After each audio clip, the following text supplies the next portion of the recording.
a little bit of a holiday feel for our music today. Welcome to the 4 to 5. Eric Children is a chilly, rainy 4 to 5, but we're going to turn things around if you give us a few days. But wait until you hear about that cold weather, guys, that we have coming up for Christmas Eve and really Friday night.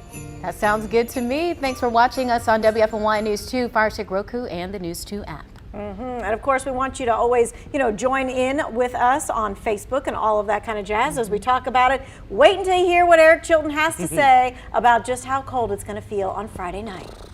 Tanya posting those little videos that she did. Yep, she was giving you a little sneak peek if you look at her social media. It is an Arctic blast, folks.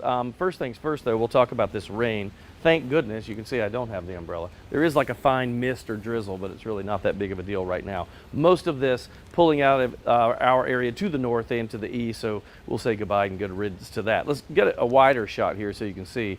As this moves to the north, though, it's going to be a big mess for the northeast, especially in New York State and parts of Pennsylvania, too, getting a decent amount of snow. So this pulls out of here. That's one system that we say goodbye to. Here's the second one. Let's stop it here. So every time we look at the model runs, and what that means is basically a computer model that runs through its programs and does the algorithms and all the math, and it'll spit out what it thinks will happen here. And this is what we're seeing for Friday morning. Now, this is really early tomorrow morning, so most of us will miss it, but a little bit of rain. It's also taken away the snow element. I will say that if you were to see a little bit of snow, don't be surprised, but it will be absolutely no accumulation. A few flakes mixed in with some rain. I really don't think we'll see much at all, but I just don't want you to be surprised. And definitely don't worry about that because, again, the models are trending more toward rain. So that gets out of here. Now, next up is this frigid air, and we're talking really cold air. That's the front that'll move through on Friday, and during the day, our high temperatures will start in the mid-30s, but that's probably overnight tonight because it continually drops throughout the day on Friday. So it's kind of upside down. We'll hit our high temperature early in the morning. By midday, we'll probably be in the 20s. I think we'll be in the teens as we head into the evening hours, and overnight lows Friday night could drop down to about 8 degrees. Now factor in the winds, and we're going to talk in a little bit about the wind chill readings we'll see Friday night. That Arctic blast is bringing big concern for proper heating care. WFMY News 2's Daniel Cruz continues our winter weather team coverage. All right, so Daniel, how can folks make sure their HVAC systems are ready to go? Will surely be one to gather around the fireplace and try to stay warm. Those temperatures are definitely going to fall quick. As for the rest of the house, experts say you should set your thermostat and forget it. Will Berry is president of Barico Fuels and says cranking up the heat with the thought of keeping your home warmer can actually overwork your system. Also, make sure that you have a clean air filter and use the sun to your advantage. Open those blinds and let in some sunlight during the day. As word spread about the cooler temperatures this week, Barico's phone lines were flooded with folks seeking fuel for their tanks. Berry says their crews have been working overtime to meet the demand. Cold weather is nothing new to us, but it's going to be extremely cold, and we've had a serious amount of demand this week. As you always want to keep a level of your tanks and know when you're getting a little bit low, call us in advance, and it gives us some time to better route your schedule. Berry says they will have crews on standby throughout the holiday weekend for emergency situations. If you turn to other heat sources such as kerosene or space heaters, firefighters stress using them safely. With so much combustible materials like Christmas trees and wrapping paper, a fire can ignite and rapidly spread. Just making sure that you keep all your combustibles away from them, making sure they're safe, making sure keep your pets away from them, kids especially, because kids are curious, they're going to try to touch things. Firefighters also encourage you to check on your neighbors by making sure they have everything they need to stay safe and warm on those chilly winter nights. Governor Roy Cooper enacted that state of emergency this week due to the drop in temperatures. That move is pretty standard ahead of any serious weather event. But really, what does it mean for us this time around? All state of emergencies are not the same. Each one impacts different agencies depending on the type of weather that triggers it. A lot of times it kind of depends on what exactly the declaration says. With this one, it's a pretty narrow scope of what the state of emergency actually does. It is specifically related to the ability for companies to deliver heating oil, kerosene, propane. It's relaxed the regulations for how they can get that from their wholesale and supply side into the hands of consumers to make sure that people stay warm during this blast of cold air that we're expecting. Guilford County Emergency Services says they are aware and they're preparing for the cold temperatures. They haven't shifted operations yet, but are prepared if need be. The cold air is not leaving us anytime soon, so really it is best to stay weather aware. Download our free WFMY News 2 app to find out how cold it will be before you step out the door. All right, let's get to your 4 to 5 roundup. Right now, Target is recalling thousands of weighted blankets after 2 children died in North Carolina. It says the Pillow Fort weighted blanket is dangerous because kids can unzip the blanket and crawl inside. Target is urging shoppers to stop using the blankets immediately and contact the store for a refund. The state is optimistic about racial equity improvements in criminal justice. A task force related to the matter released a report today highlighting recent improvements in law enforcement. It mentioned the behavioral response team started in Greensboro last year. That's when mental health experts team up with police to respond to crisis calls. Despite the wins, the state says there's still a lot more work that needs to be done, such as improving community policing and diversifying the force. Newly elected Forsyth County commissioners were sworn in today. The ceremony was delayed because of a protest filed by the Republican Party. The State Board of Elections denied the protest earlier this month. The party had until yesterday to appeal the decision. Holiday procrastinators are back in force. Experts say inflation is causing many shoppers to put off buying until the last minute. During the first 2 years of the pandemic, most people were shopping earlier due to shortages and shipping delays. However, that's not the case this year. Data shows higher prices has folks pinching pennies. Plus, with Christmas falling on Sunday, consumers feel like they have all the time to shop. Oh, the time is ticking down. If you've still got some holiday shopping to do, all hope, of course, is not gone. There's a bit of a silver lining for all of the delayed shoppers out there. 'Tis the season for excess inventory, now sitting on retailers' shelves after the supply chain delays of 2021, according to Elaine Kwan of Quantified, a retail consulting firm. So all the product that was supposed to arrive last year for the holiday season arrived for many retailers this Q1, January, February, March. U.S. retailers have been sitting on more than $700 billion in inventory since the summer. A hangover from the COVID shutdown shopping frenzy.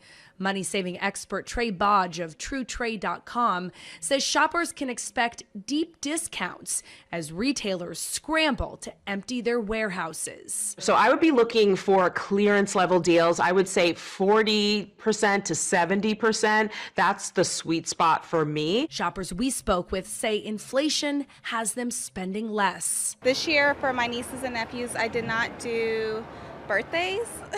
But they totally understood. I know the price that I want to spend, like if it's $500 for the whole family, and then I stick with that budget. Stores everywhere are offering discounts from buy one, get one free to 75% off. And experts warn if you find a good deal, don't wait. With the excess inventory, some retailers have actually pulled back on how much additional inventory they're bringing in. So once the current inventory for some of these products sells out, it may be out for the rest of the year. And they say that most sales are expected to carry over into the new year. Plus, some stores offer purchase protection like Target and Walmart. So if you buy something, then you see it cheaper at another store, you can get a refund for the difference. We'll be right back.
shopping for me this year, it's been a little bit of a challenge. I like going out in the crowd, seeing beautiful Christmas lights and decorations.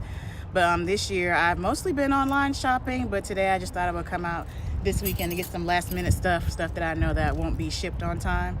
Cheers to last minute holiday shopping. We're just 3 days from Christmas and not everyone is prepared, including myself. I know, but you kind of like that. You like that feeling. Yeah. You like the whole ooh, what I am work gonna good get? under pressure. All right, so some people enjoy that final mad dash, as does Lauren, while others fall behind because some folks are just kind of hard to buy for. Yeah, that is the truth. So we asked you on Facebook who in your life is the most difficult to shop for. Courtney says it's her husband. If he wants something, he usually buys it for himself. That does make it difficult. One of our producers, Aaron, says, now that I'm adulting and no longer the one getting presents, it's hard for me to shop for everybody. When in doubt, I give gift cards. And our reporter, Amber Lake, says, my sister, 100%, I never know what to get her because she already has the best present of all, Oh, goodness. me. That is Amber. And Bonnie says it's her oldest son. She says he lives out of the country, and when he visits, he doesn't check a bag, so whatever item she buys must be carry-on. So I actually did my 2 cents last week about people who are hard to shop for and practical items that you can get them,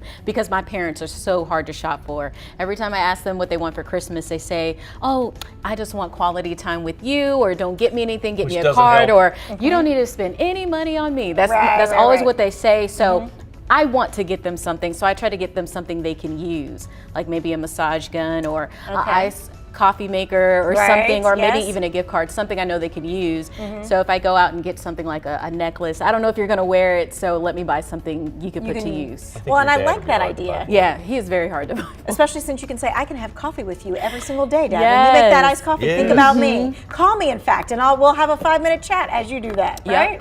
Do a couples massage, and that way you make an event, something they can do together. An experience. Yes. That is for actually sure. this year. I'm planning an experience for my parents. They don't know what it is yet, but something that they can do together. That's cool. Because they both told me again, don't get me anything this year. So I know you may be watching, Mom and Dad. You're getting an experience. That's right. We're not going to tell you what it is. I don't even know. She hasn't told us. We don't know. Well, if you're one of the ones with a few items still on your list, here are a few ways you can save time and money. 'Twas the night before Christmas, or at least that's what it feels like, because you still haven't finished your holiday shopping. I know what's on your wish list this year: how to save time and money this late in the game. When it comes to saving time, experts say first things first. Make a list once you really know what your people want. And then when you head to the store, once you check off their list, then leave. Well, good luck to me trying to find these in a timely manner. But you know, Child says there's one type of gift that you should definitely avoid. You can spend a lot of time in store trying to find the right clothes, right size, right style, things like that. So clothes go out the window, but you know what can make a great gift? A gift card. You can jazz that up a little bit by putting it in a mug or putting it in a book or maybe wrapping it in a different way. In terms of saving money, anything that's holiday related, the retailers are gonna wanna move through the store quick. Things like gift baskets or like soap sets or chocolates or candies, things like that that are really holiday related, packaging and all. Those are gonna be more of a deeper discount. But at the end of the day, as you head off to the shopping frenzy, Childs wants you to remember one thing. I think we can spend so much time worrying about all the stress of the last minute and finding the perfect gift, but really, right, really the thought that counts. Gift cards. You cannot go I wrong agree. with a gift card. I love gift cards. I don't think it's, some people think, oh, it's lame, don't do it, you're taking the easy way out. I love them because if it's something that I know I like, you don't have to worry about buying the perfect gift. Let me go buy it. you Right. know? And you know what we've done too with that is, so you think to yourself, well, I'm just giving a gift card, right? And it's just like in a box or whatever. Sometimes I make them hunt for it, and I do like little Scavenger rhymes and That's things Yes. throughout the house and Yes. stuff like that, so they have to, you know, do all that fun stuff while they My find mother-in-law does that for the kids. Now, one thing I like to do, and I started this with the kids last year, is coupons. So you write it yourself. like alone time with me and Drew, Right. or something, and then they give those to the kids, and then they cash them in later. Yes. That's a great idea. I remember in elementary school making those for like Mother's Day Yes, and Father's sure, Day. yep. Do the dishes for mom or Right. vacuum for dad. I think that's a great idea, and you can even take that to the next level with some more adult-like activities. Yeah, you know how valuable that is as a parent if a kid gives you something that says, I will be self-sufficient for 1 hour. I will not complain. I'm going to sit over here and do my own thing. I will gonna not make my own complain for the rest breakfast. of the week. I'm writing that one down right now. That's never going to be cashed in, by the way. They'll never use it. We'll be right back.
Right now, an Arctic blast is plaguing the nation. Take a look at these whiteout conditions in Kansas. Whew. The roads are ice covered on top of strong wind conditions, making driving conditions extremely rough. The National Weather Stations reported wind chills here as cold as negative 38 degrees. But Eric, we can't expect that here. No. I mean, that's the good news, though. I mean, right? that's just ridiculous, right? But I will tell you this. In Boone and those higher elevations on Friday night, they could see wind chills of negative 22. Yes, not kidding about that. Our forecast, though, as we look at wind chills, we're probably, I mean, it's going to be very cold for us. Look for those overnight lows going down to single digits Friday night. Factor in some heavy winds and you'll see some negative wind chill readings for us as well, even in the triad, not just in the higher elevations in the mountains. Rain is exiting, thank goodness, that's good news. You may see some drizzle. Drizzle actually stays literally below the radar beam, so it won't show up on this radar, but you could see some drizzle. Most of that rain pulls out. We're not worried about that. This now becomes more of a northeastern situation for parts of Pennsylvania and New York State. And then this is that second front. Notice now, if you've been watching us over the last couple of days, every model run, they recalculate and do the math here. It looks more and more, and based on what I'm seeing too, I'm thinking this is just a little shower Friday morning. This is at 5:20 in the morning, and then it's gone. By 6:45, it's all the way to the triangle. So some of you may never see that. Mountain communities, yes, you could see a little isolated snow burst here or there.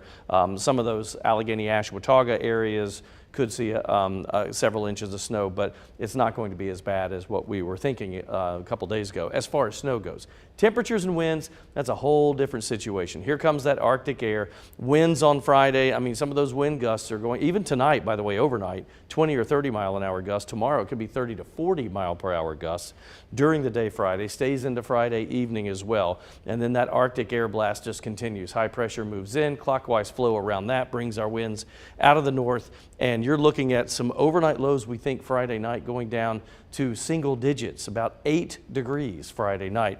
A little confusing here with our temperatures. You're going to hear me say tonight's overnight low is 35 and the high tomorrow will be 35 degrees as well. That's because that cold air is rushing in so much that we might hit our high at like midnight, which is technically tomorrow, but then we just drop consistently throughout the day down to that 8-degree overnight low. Winds, these are wind gusts for Friday, yep, 30 to 40 miles per hour. That means it will feel more like Friday night into Saturday morning, 6 below zero in Greensboro, Winston-Salem. Look back to those mountain communities. Negative 22. These are wind chill readings, not actual temperatures. And 22 below in Galax as well, even Mount Airy, 8 degrees below zero. Again, that's Friday night heading into Saturday morning.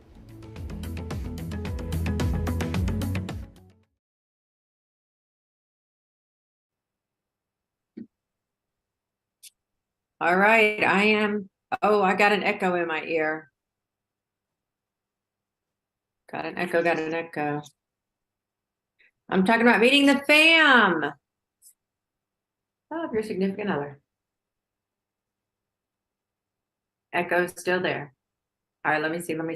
It's gone. Yay, thank you.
Meeting your romantic partner's family, oh man, that can be nerve-wracking. Now think about meeting them during the holidays, right? It just like escalates. It's a whole nother level of stress. A lot of stress there, but psychology expert Blanca Cobb has some advice on how to make the introductions go smoother. Blanca, what is it about meeting your partner's family over the holidays that might be more nerve-wracking than any other time? It tends to be intensified because there are more family members to meet than, let's say, in the middle of March, right? And consider this, families have their own traditions, they have their own personalities, and so you're just like coming in because there's one of you, but there's a whole lot of them. Sometimes it can be overwhelming because you're not sure what to say or how you kind of fit in. Sure. So is there things that we can do before meeting them that might just calm our nerves just a little bit? Yes, talk to your significant other and say, hey, love, tell me about your family. Tell me about who I'm going to meet.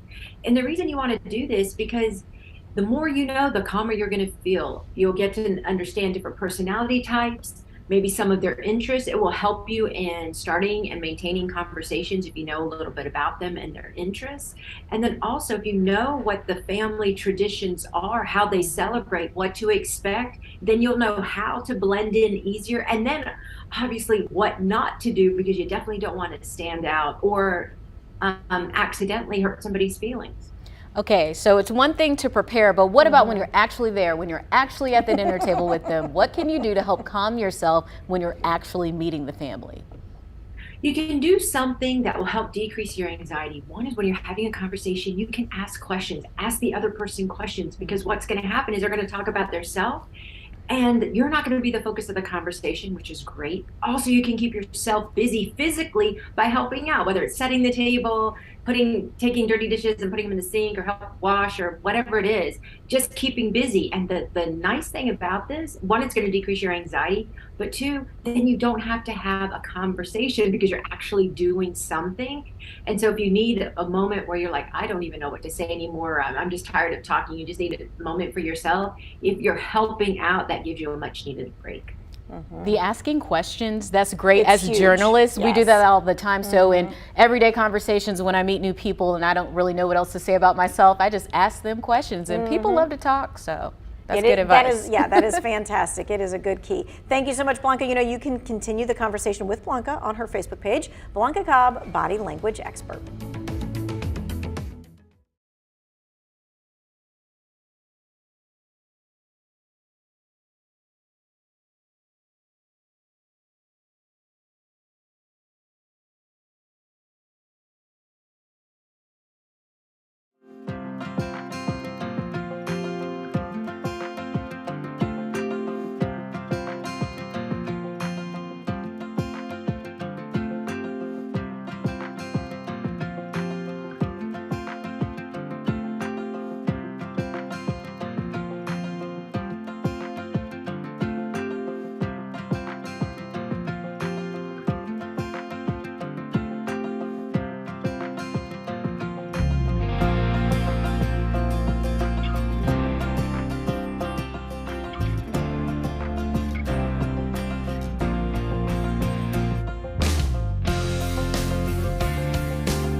I'm loving all of this cheerful music. Although I Happy was stuff. wondering, when does the Christmas music actually start? Oh. Like full-on Christmas music for every time we come back. As soon as our director Brad goes, I'm doing this today. that's when that happens. Welcome back to the 4 to 5. This is halftime for us, so 30 more minutes coming up and lots to talk about today. The big story, the weather, this cold weather. It's a mess, and you saw the wind chill, and she freaked out. When I saw the wind chill was -4, -6 here in the Triad, I was like, are you sure?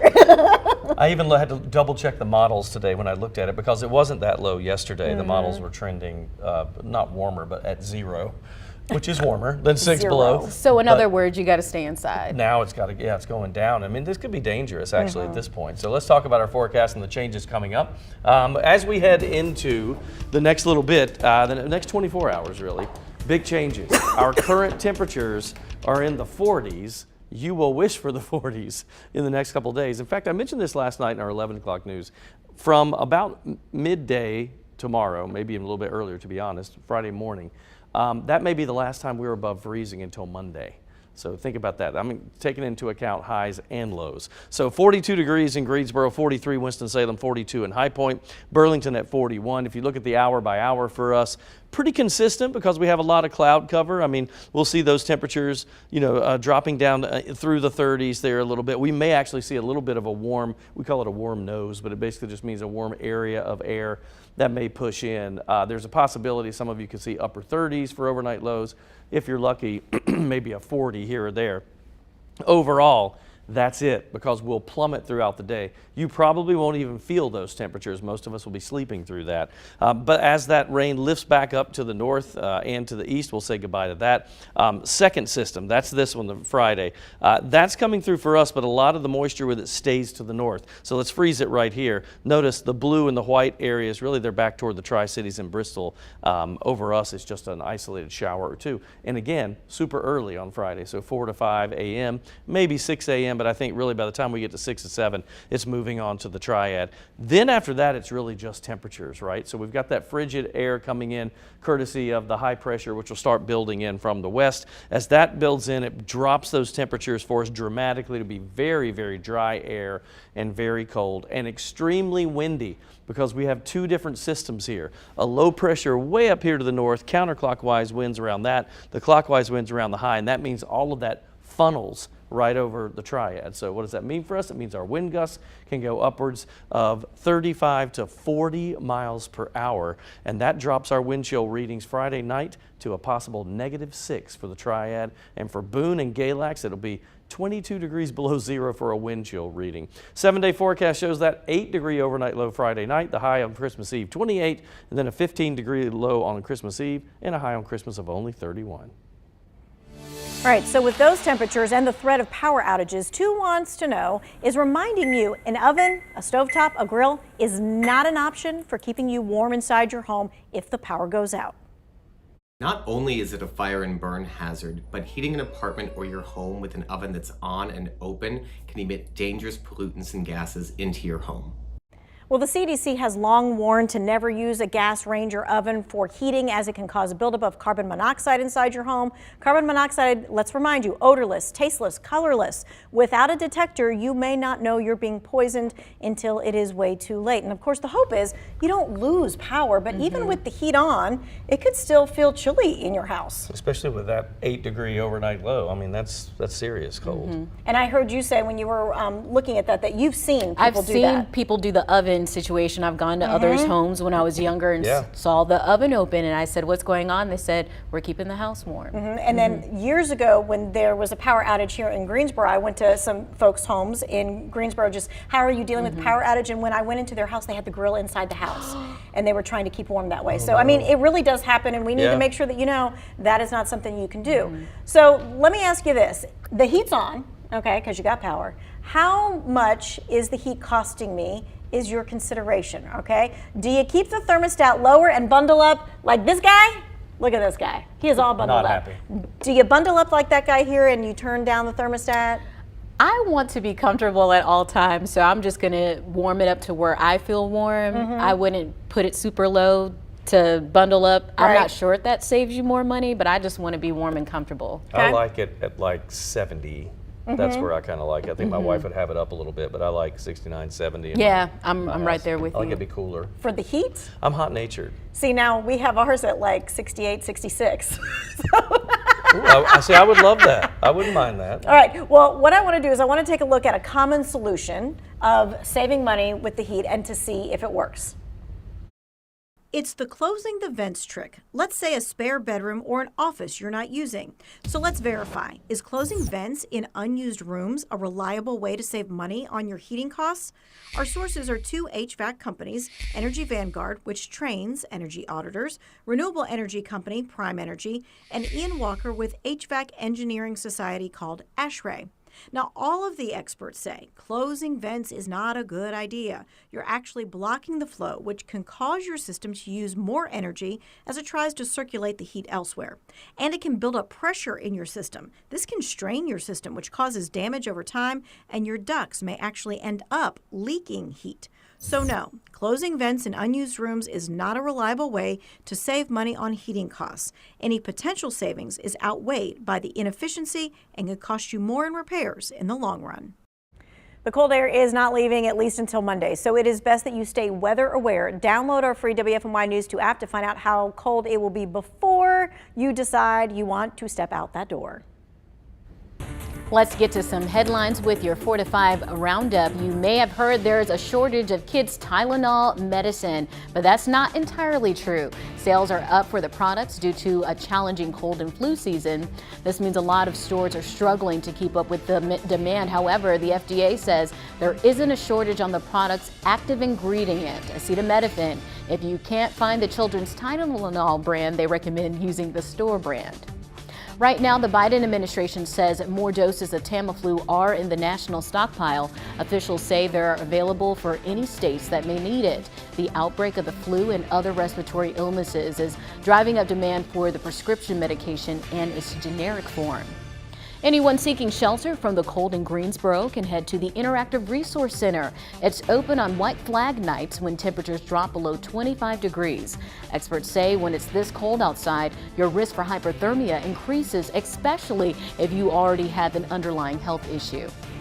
It's a big day in Burlington. The historic Denzel Carousel is opening in less than 30 minutes. The decades-old attraction was closed the last 3 years for repairs, but now it is back. Take a look at it with fresh paint on the animals, fully refurbished mechanics, and a climate-controlled building. The carousel opens tonight at 5 and tickets cost $1.50. My name is Private Chance Keller. I'm from Hickory, North Carolina. I'd like to shout out my family and my brother for pushing me through this journey and this path I've chosen. I just wish them the best on their holiday.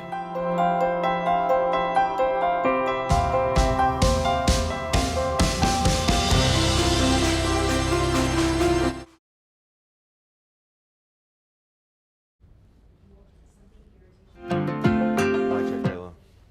Can you hear me, Brad? How do I sound? Can you hear me? You said what? Yeah, it should be split, but.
We're a little under 2 months from the 2023 Pro Bowl, and the roster is already out. Plus, one of the starting lineup is one of our very own Carolina Panthers defensive end Brian Burns.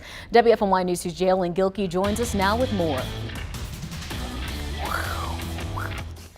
For the second time in his short 3-year career, Carolina Panthers pass rusher Brian Burns has been selected to the Pro Bowl, making him the only Panther player to make the roster for the 2022 season.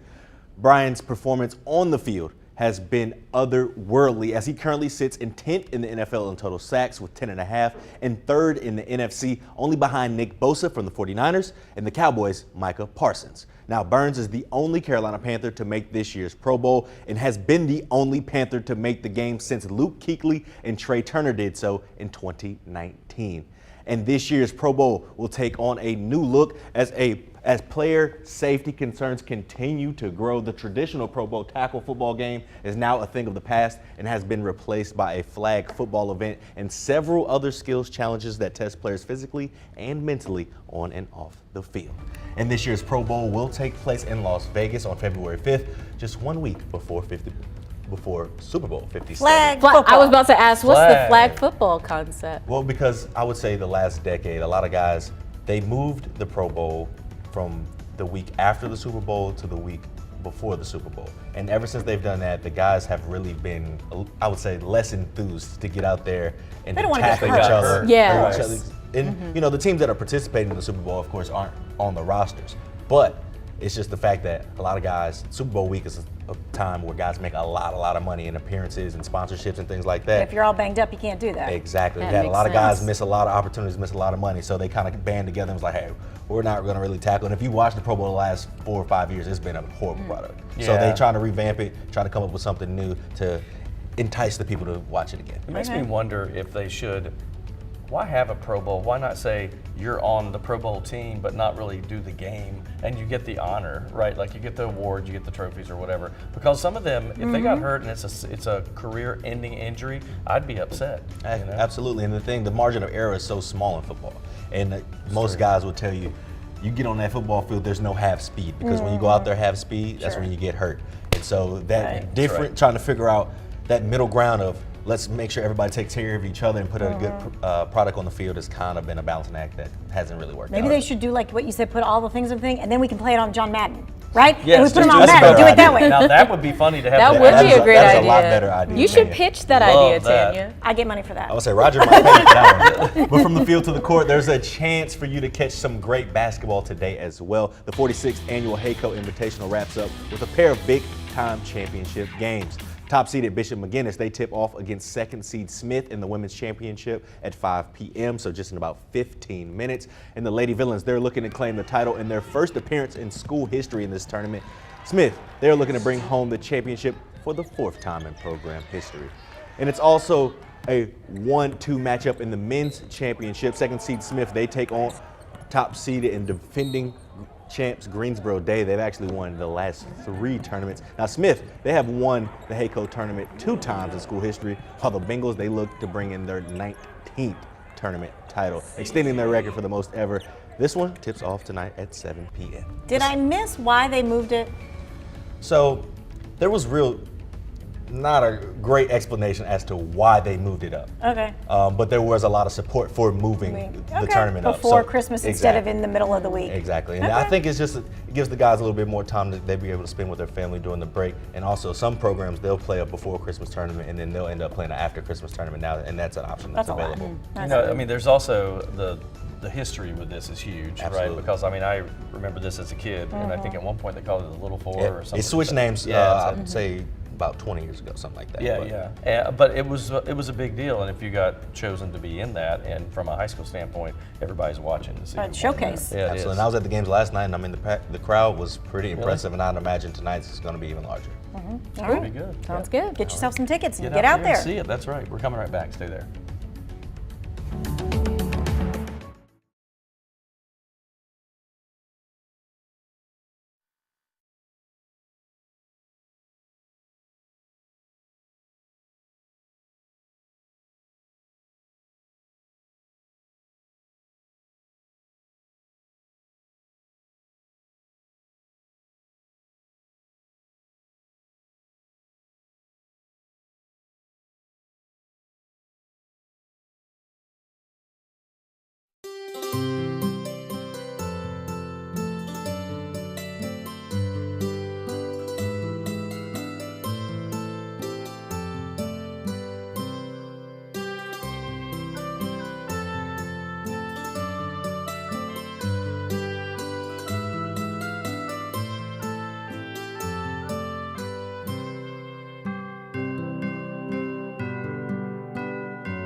cold temperatures are rocking the nation right now, and while it's causing quite the commotion, it's also pretty cool. Look at that in slow motion. Video of the National Weather Service creating their own cloud. It's so cold right now in western Montana. Water is condensing immediately as it's thrown into the air. Wind chills there are as low as negative 40 degrees. So, Eric, that's cold. Frostbite could form on exposed skin in as little as 10 minutes. It's not going to be cold enough here for us to do that, is it? No, but you know that the wind chill. No, see, they're talking about actual air temperatures too, being that cold for them to be able to pull that off. For us, an overnight low of 8, probably not enough for that to happen. That's for sure. And thank goodness. We don't want to do that. Although that is really cool. I'm okay with not being able to do that. Yes, yes.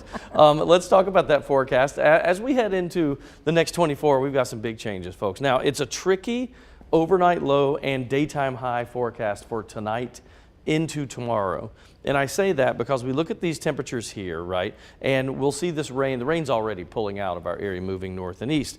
And then the cold air will start to approach. So by midnight tonight, so technically, right, that's Friday, even though it's overnight tonight, some of these temperatures will be in the mid to upper 30s.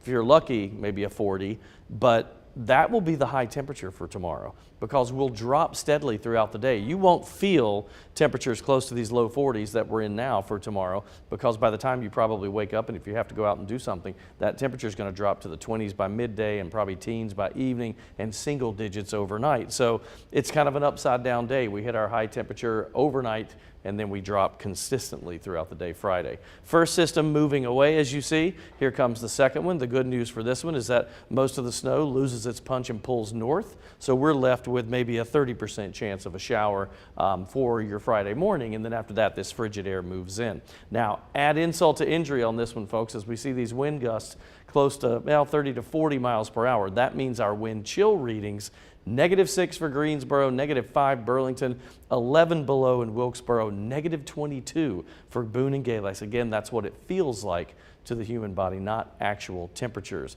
So let's give you the long-range forecast here, the whole ball of wax. We do see some hope at the end of this. So tomorrow, look for those temperatures dropping throughout the day, a little morning shower. Then 8 for the overnight low Friday night. That's that wind chill reading of -6. Then 28 for the high on Christmas Eve. Christmas Eve night, 15 the low, Christmas Day 31. Notice that we may not be above freezing between Friday morning and Monday afternoon. Monday morning 16, sunny and 36 for a high. Partly cloudy Tuesday, Wednesday, and highs go back to 40 and 46. And finally, by Thursday of next week, if you look in the top right corner, our normal high is 51. We finally get close to that, at least within reason. 50 degrees by Thursday. And by the way, that Thursday we could see a 20% chance of a late day shower. Bottom line is here, stay inside as much as possible as you head through this weekend, including Friday evening with those winds kicking up. By the way, it will not be as breezy on Saturday and Sunday, just bitterly cold.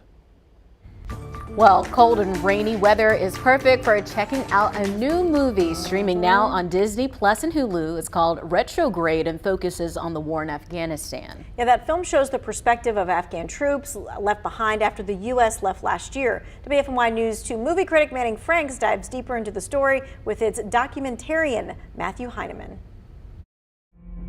And after being committed for so many years, I just don't believe that the Americans are going to retrograde and leave the country. You know, there's a lot going on, physically, emotionally, logistically. The original intent of the film was to embed with a Special Forces unit with the Green Berets on their last deployment to Afghanistan. 3 months into filming, obviously President Biden pulled out our troops, and then we're left with this question of what is the story we're telling? They've been working alongside an Afghan general, General Sami Sadat, who is in charge of all of southern Afghanistan, you know, calling him up and embedding with him all the way up into the final days. I've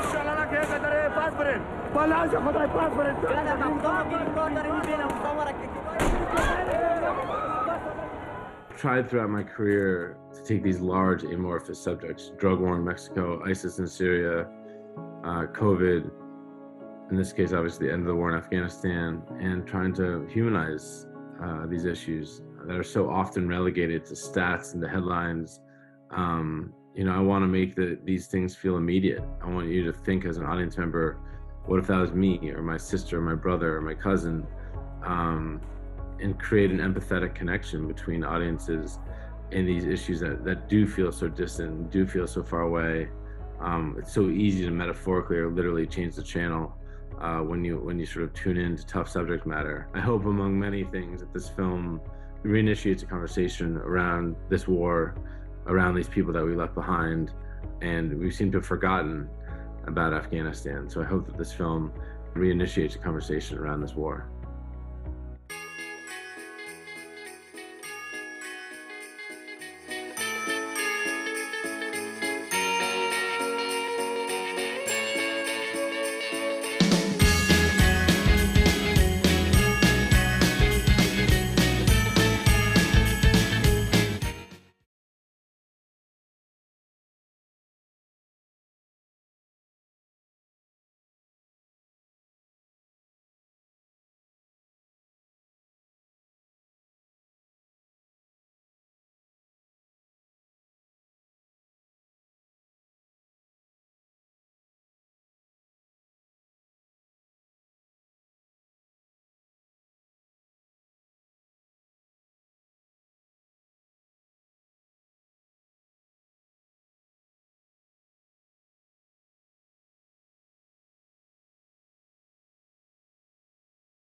Especially if it's more than 2 years old. There should be a sticker on top of your battery showing the month and year it was manufactured.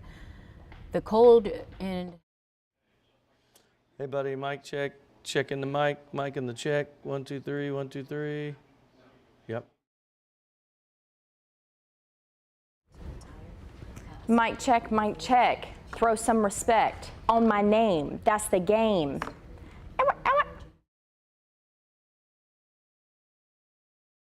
Phone check. Amber can rap better than I can because I'm too country. I can't do it. Mic check, mic check, mic check.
Did you notice a unique tie I was wearing the other day? It was the day we did the gingerbread house contest on the 4 to 5. The tie was navy blue with a Christmas scene on it, Santa and all. It's not typically the type of tie I'd wear, but the meaning behind it made it very special. The tie used to be owned by Lee Kynard. One of my coworkers received a couple of his ties after he passed a few years ago, and she gave me this one and 2 others. I was honored to accept a piece of clothing once owned and worn by such a legend in local TV news. Unfortunately, I never got to meet Mr. Kynard in person, but I did get to chat with him on the phone once. He called the newsroom one day and I answered. He quickly asked for my name. I said Chad Silber, and he said, "Hi Chad, it's Lee Kynard." For one of the few times in my life, I was speechless.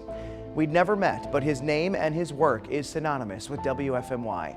He immediately told me that he thought I did good work and to keep it up. It was a compliment I hold dear to this day. Our conversation didn't last much longer than that, but I won't ever forget it. So when I received some of his ties this past week, it was an honor to accept them. I think my message today is don't underestimate the power of a compliment or a nice gesture. Whether it's a few kind words over the phone or a small gift, you just never know how it'll impact someone's life. That's just my 2 cents, and you're 4 to 5. WFMY News 2 at 5 starts right now.